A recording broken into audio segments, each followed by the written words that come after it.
Hi, hello guys, welcome back to my channel. Meron tayo rito guys na Isuzu Highlander 4JA1 engine. Yan. Ito guys, bibigyan ko kayo ng panibagong tutorial. Yan. Ito guys, kapag meron kayong narinig na ganitong sound sa makina, katulad na ito guys, rec, start mo rec. Yan. Huwag kayong mangangamba guys.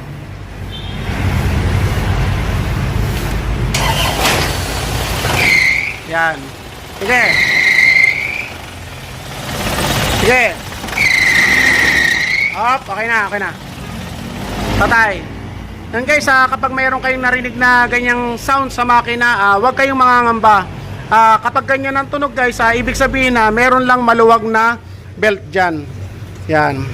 Ang una yung titingnan guys, itong nasa ibabaw. Yan. So ibig sabihin guys, ito medyo matigas. Yan. Ngayon guys, meron pa yan sa ilalim. Yung alternator belt. Yan. Yan, ito guys. Ito guys yung alternator belt. Yan. Yan, ibig sabihin guys, ito ang maluwag. Yan. Kapag ganyan guys, maluwag yung sa alternator belt, ibig sabihin guys, medyo hihina ang karga ng alternator niyan. Yan. Ang gagawin nyo dyan guys, meron niyang adjuster. Yan. Ito guys yung adjuster niya. Yan. Basta Isuzu Highlander guys, merong adjuster dito. Yan. Yan. Tapos meron yan dito nga, ito pinipihit to. Ito yung pinipihit guys. Konektado yan dito guys. Dito rin. Sa likod. Dito sa kabila. Yan. Andito yan guys. Dito rin. Hello. Ito yung dosing tornilyo. Yan, nakakonekta yan dito sa may ito yung ano na to. Yan yung thread na yan. Yan, tornilyo yan guys. Kapag niluwagan to guys, pwede nyo nang hatakin dito. Yan, ito right. Yan, ito yung humahatak sa kanya. Kapag niluwagan nyo yung 12 na pinakita ko kanina, tapos ito iikot nyo yan guys, sisikip na ang belt nyan. Yan, pakita ko sa inyo guys. Bali, start ko yan. Tignan mo yung belt, papapak mo.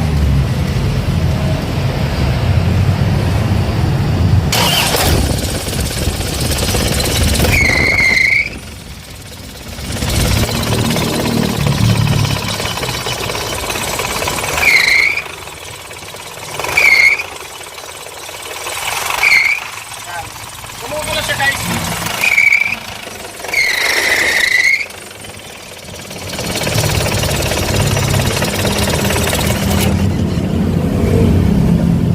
Yan, bali yung nangyayari sa kanya guys, kapag nakaandar ang makina, ito tumutulas to. Itong belt na to. Yan sa alternator. Kaya tumutunog yan. Kumbaga ang alternator kasi guys, kumakarga yan. Ngayon kapag kumakarga yan, magmamagnet yan. Kaya tumutulas yan guys. Yan, tapos tutulas siya rito. Yan, mangyayari yan guys, hihina ang karga ng alternator niya. Yan guys, ituturo ko sa inyo kung paano sikipin ang belt. Yan, ito ang una nyong luluwagan. Bali, 12 liabe. Yan, ito guys, 12. Yan, 12 mm. Yan, luluwagan nyo lang to guys. Yan, bali counterclockwise.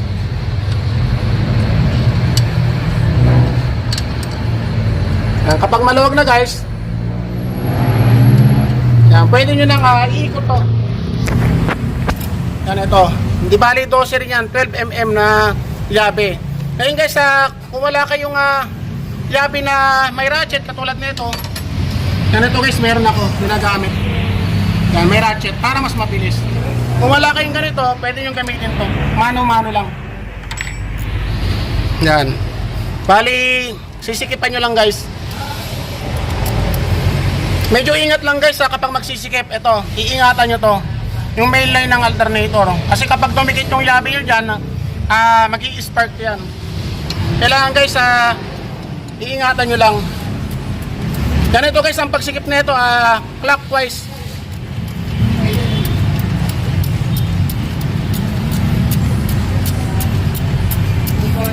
Hindi rin pwede guys na masyadong masikip kasi masisira ang bearing.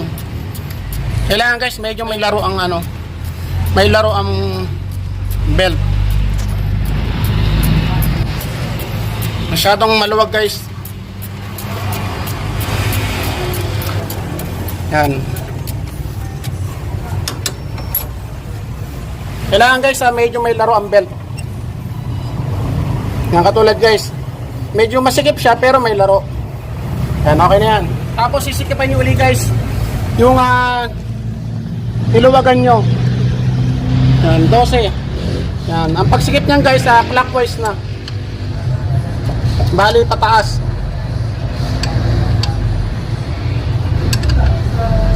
Yan. Bali ito guys ang gagawin nyo guys para sa safe lang, tatanggalin nyo lang yung negative. Ito negative. Yan, ako kasi guys hindi na ako nagtatanggal ng negative kasi ito kasi iniingatan ko yan. Yan. Sa mga hindi pa nakakalam guys, tatanggalin nyo yung negative kapag magsisikip kayo ng belt. Yan. Ito guys, negative. Ngayon guys, kung wala kayong adjuster yung alternator, katulad nito guys, walang adjuster na ganito, ang gagawin nyo, kukuha kayong panungkit. Katulad nito guys, meron akong pansungkit. Yan, hahanapan nyo lang ng pwesto guys. Yung katulad nito, dito sa likod. Yan, hahanapan nyo lang ng pwesto para mahatak nyo itong bakal na to. Yan, kapag nahatak nyo, tsaka nyo sisikipan dito. Yan. Sisikipan nyo yan. Ang gagawin nyo guys, luluwagan nyo muna tapos hahatakin nyo. Yung 12 na yun. Luluwagan nyo muna yan guys bago nyo hahatakin to. Hahatakin nyo ng ganyan bago nyo sisikipan.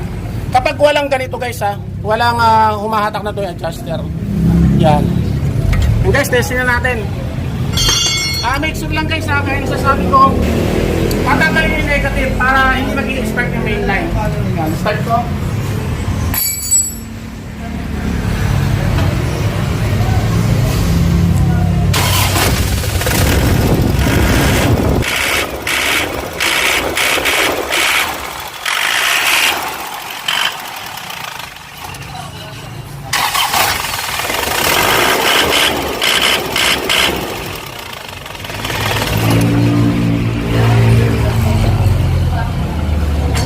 Bali, ganun lang guys, kapag meron kayong narinig na ganun sa makina na yung sasakyan, huwag kayong mamamba.